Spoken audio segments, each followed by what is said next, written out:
President? Are you mad at Panetta? What for? He says you're in trouble on the Hill.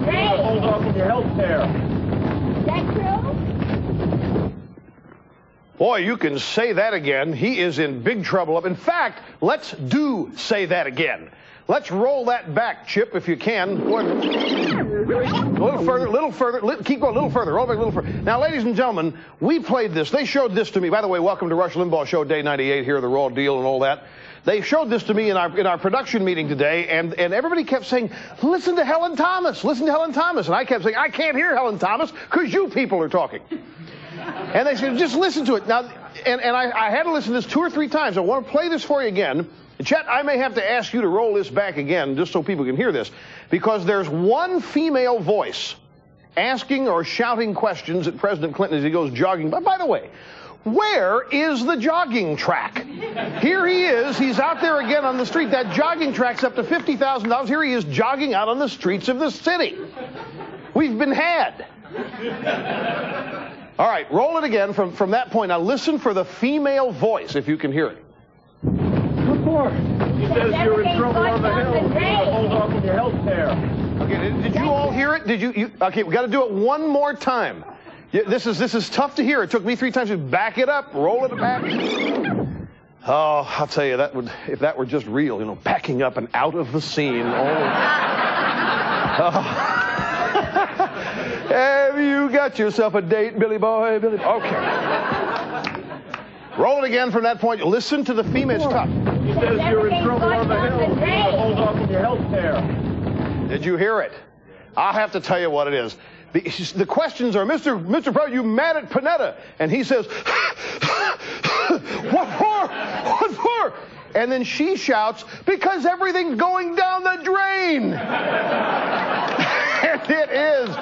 I'll tell you, Leon Panetta is the budget director. He's out of the commune, folks. He's off the reservation. The karma is bad now. Little 60s lingo. He's just totally clearing out, protecting himself. This administration is not at all what they claimed they were going to be. And his whole business is saying, hey, he's not going to get his health care plan passed. He's not going to get the economy the way he wanted it, the economic program, the investment tax credit, aid to Russia. I don't know if you heard about this. The Congressional Black Caucus said, hey, aid to Russia? Fine. Aid to the cities first. I mean, they're in big trouble with every aspect of his plan. Panetta simply sees it ain't going to get passed, and he's backing out of it right now so he can be the first to say, hey, aye. People are now beginning to scatter, and I think it's a sign of just what kind of trouble this administration's in. And the Democrats own both houses. This was not supposed to be happening. Gridlock was supposed to be over. Okay, from last night. We didn't get a chance to do this last night. Well, I still have Mr. Perot. He's still down in that room in the basement.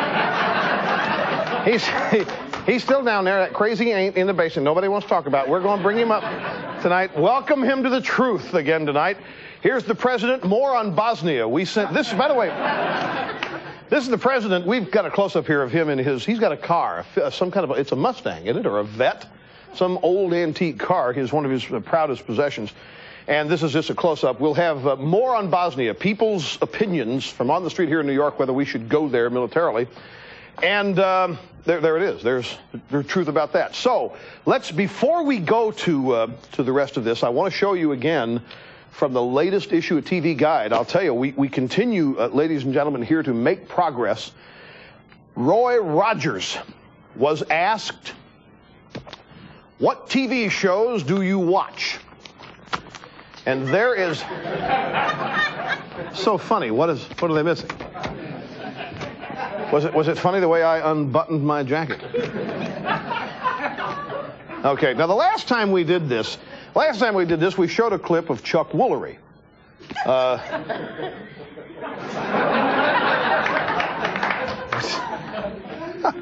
We showed a clip of Chuck Woolery saying that he likes this show, and then somebody in Spy Magazine wrote a piece saying, man, you've hit the bottom of the barrel if you think it's a big deal that Chuck Woolery watches your show. And so, and I think that's an insult to Chuck Woolery, so I wonder what they're going to say now. Ooh, Limbaugh's happy, Roy Rogers. Well, you're damn right I'm happy that Roy Rogers, there's no greater traditional American guy than Roy Rogers and Dale Evans, and I'm happy that they like the show. Here's what Roy Rogers told TV Guide. He likes to watch that guy who argues about the government all the time. TV guy says, Rush Limbaugh? Roy Rogers says, yeah, Rush Limbaugh. Dale and I watch him every day. He's an egomaniac. And you may not agree with everything he has to say, but overall, he makes you think. TV Guide says, in the tradition, say, of a Will Rogers. Roy Rogers says, no, in the tradition of a president.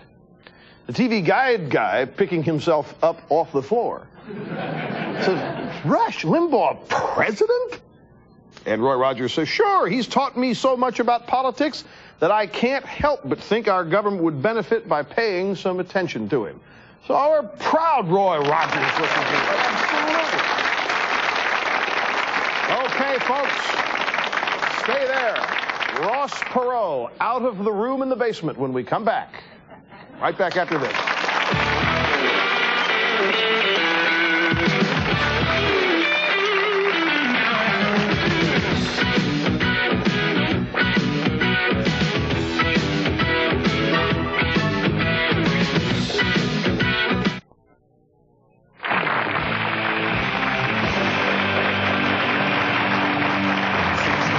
The rich to pay for his campaign promises.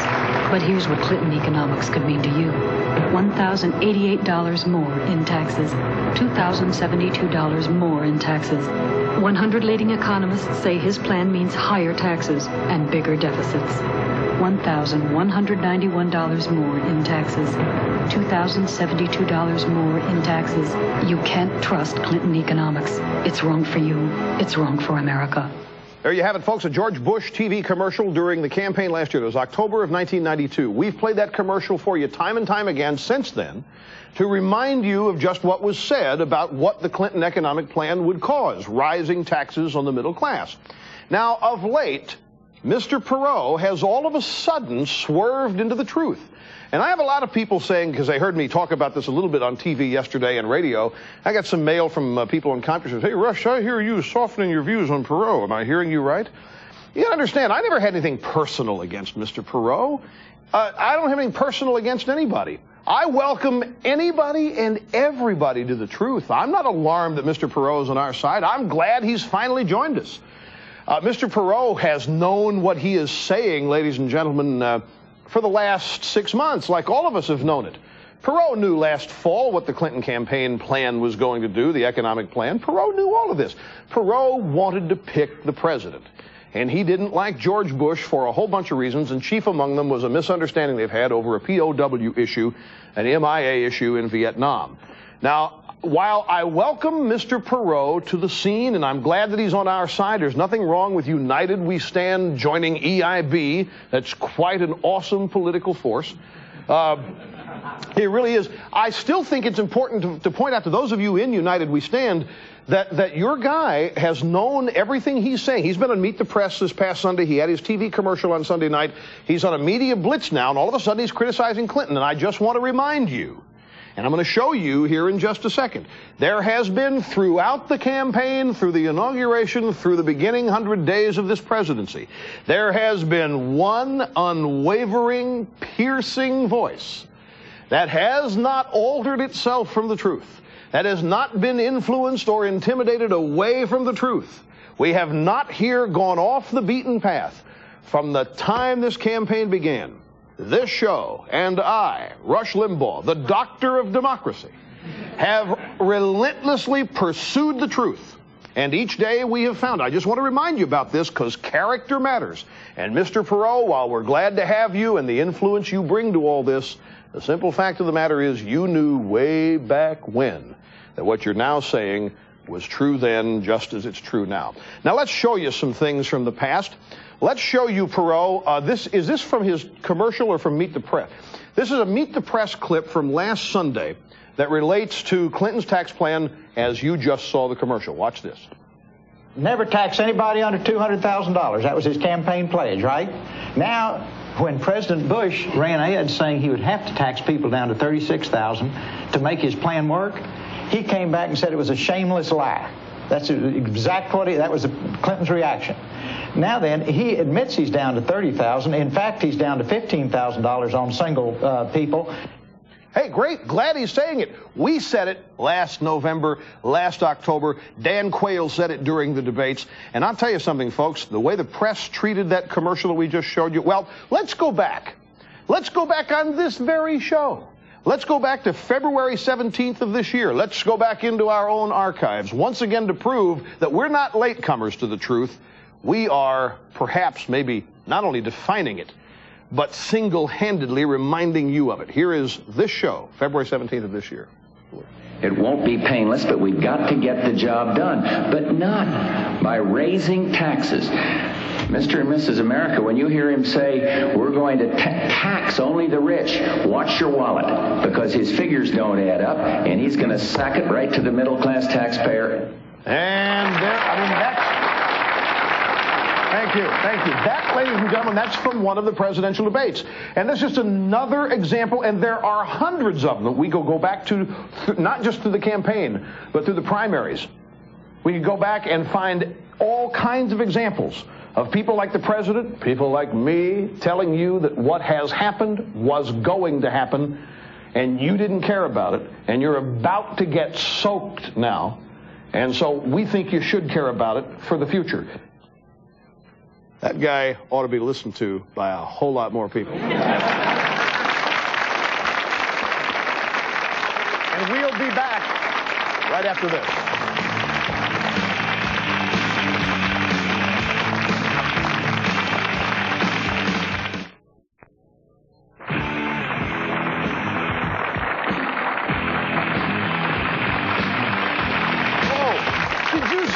Two guys' signs, the hammer and sickle for the C in Clinton's name.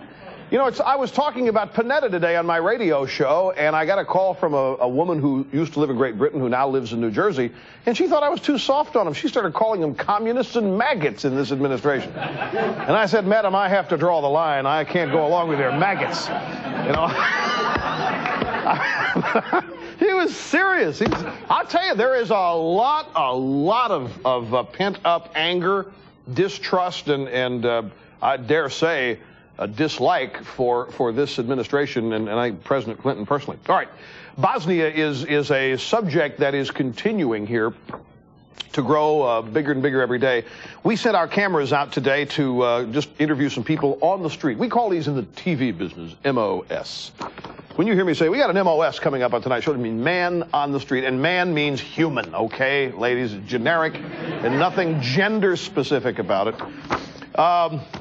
The whole interesting thing about Bosnia is now the press is just loading us down with the way we ought to think about this and what is really happening. I am struck by so many parallels to previous military conflicts where the very people who are urging us because of morality alone. We've got to go in there. We've got to do something. Why people are being slaughtered? Why we just can't stand by and look. We've got to do something. If nothing else, just go in there and break up supply lines or drop a bomb or something. The same people who wouldn't have anything of the sort to do with action in Panama, Grenada, Nicaragua, Kuwait.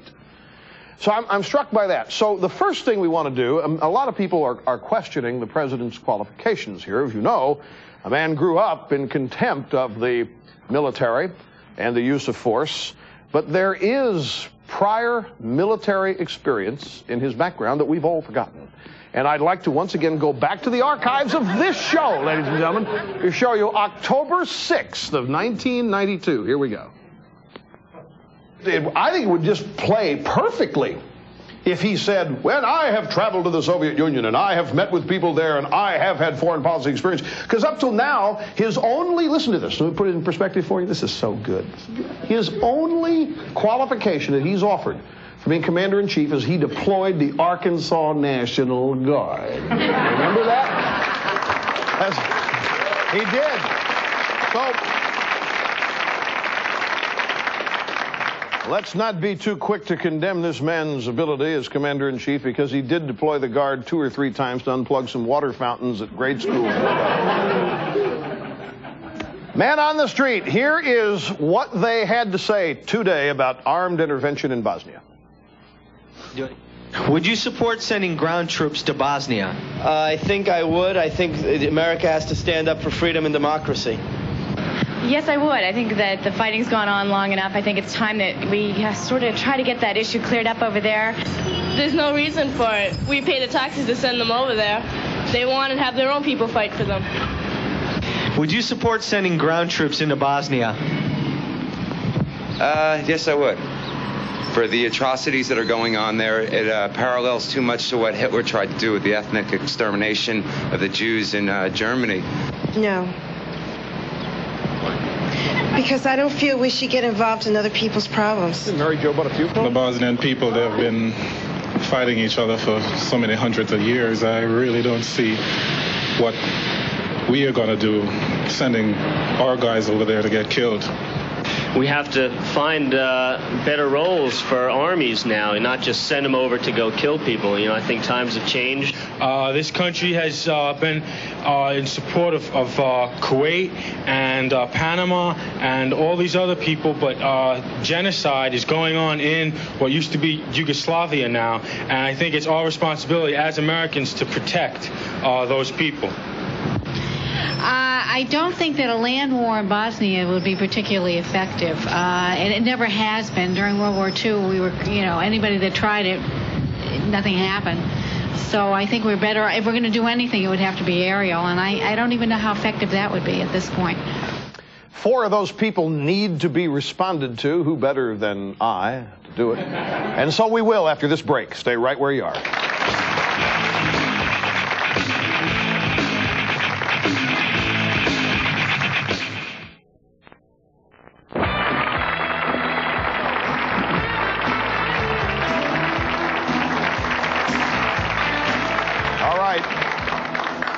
Let's go play back some of these. I've chosen 4 of these comments from the people on the street today about whether or not we should go into Bosnia with our military. We specifically asked ground forces, by the way, as opposed to aerial forces. USA Today, CNN did a poll on air power. Should we have airstrikes? 62% said no. That's amazing. And I would think it'd be much greater number than that would say no if you ask ground troops. The reason we ask ground troops is because that's the only way you can win this thing, folks. And winning is all this is about. I can't believe these people want to make a morality play. That's not what wars are all about. Wars are for freedom. And here are all these, you know, liberalism is nothing but a, hey, I got to make myself feel good program anyway. You say things, you don't get anything done, just say things that make yourself feel good. And these liberals now want to send our troops in to make their own selves feel good. I care, we're going to send troops in. But only when they have the White House. Now, let's play this first cut again, and I'll analyze it afterwards. I think I would. I think America has to stand up for freedom and democracy.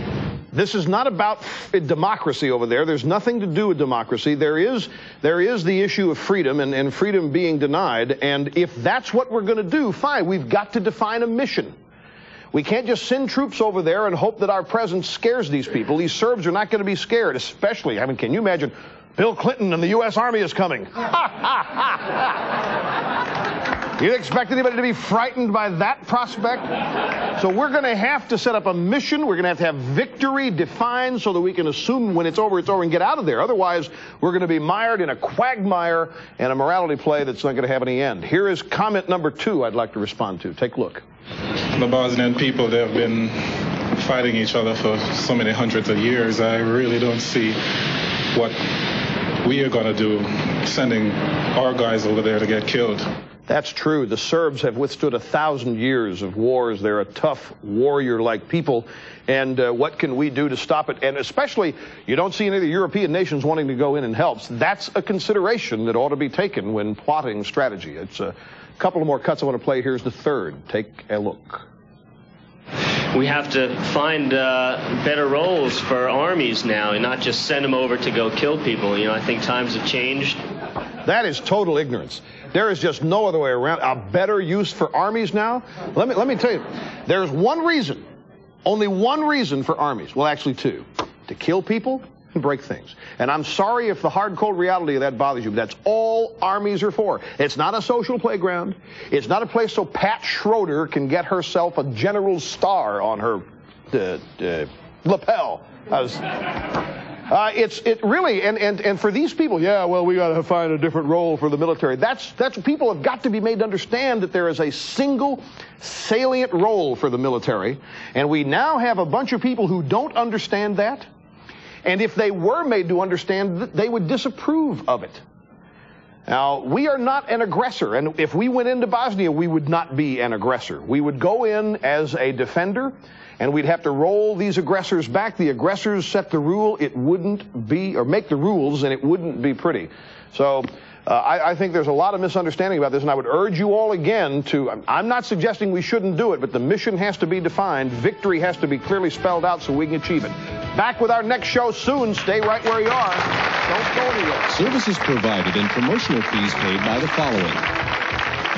Rush Limbaugh's Wardrobe by Rochester, big and tall. A fresh cut Levi's.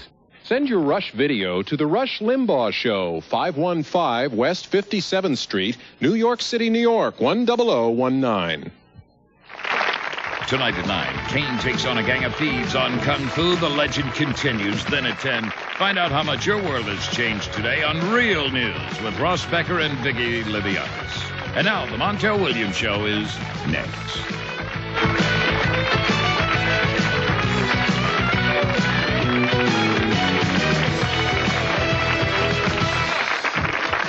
If you'd like to order a video cassette of Rush's TV show for only $24.95, just call 1-800-FOR-VIDEO. For a transcript, send $5 to Burrell's Transcripts, Box 7, Livingston, New Jersey, 07039, or call 1-800-777-TEXT.